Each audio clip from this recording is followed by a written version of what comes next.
السلام علیکم، کے نیوز ہیڈ لائنز کے ساتھ میں ہوں حارث علی شاہ گیلانی اور میں ہوں قدسیہ شوکت۔ چلتے ہیں آج کی اہم خبروں کی طرف۔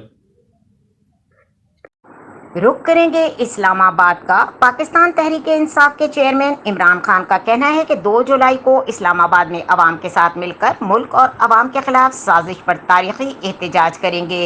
عمران خان کے زیر صدارت اجلاس ہوا جس میں ملک کی سیاسی صورتحال اور عوام پر مہنگائی کے اثرات کا جائزہ لیا گیا۔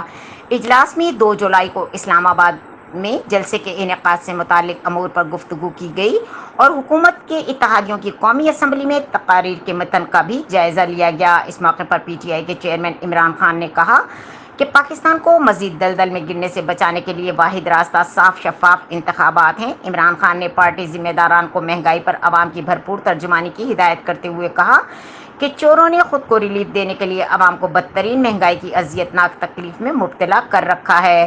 انہوں نے کہا کہ نااہل، بددیانت اور بدنام گروہ نے اپنے چوری بچانے کے لیے بغیر تیاری اقتدار پر قبضے کی سازش کی۔ 2018 میں تحریک انصاف کو اقتدار ملا تو معیشت دیوالیہ پن کے کنارے کھڑی تھی۔ IMF شرائط کمزور اور معیشت کورونا کے باوجود عالمی مہنگائی کا بوجھ عوام پر منتقل نہیں کیا۔ ان کا یہ بھی کہنا تھا کہ امپورٹڈ کٹ پتلیوں نے 9 ہفتوں میں مہنگائی کی صورت میں عوام سے اپنی غلامی کی قیمت وصول کی۔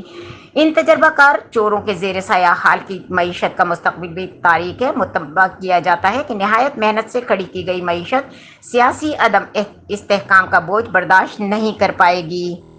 مزید خبروں اور اپڈیٹس کے لیے ہمارے ساتھ رہیے گا۔ تب تک کے لیے اپنا خیال رکھیے گا۔ اللہ حافظ۔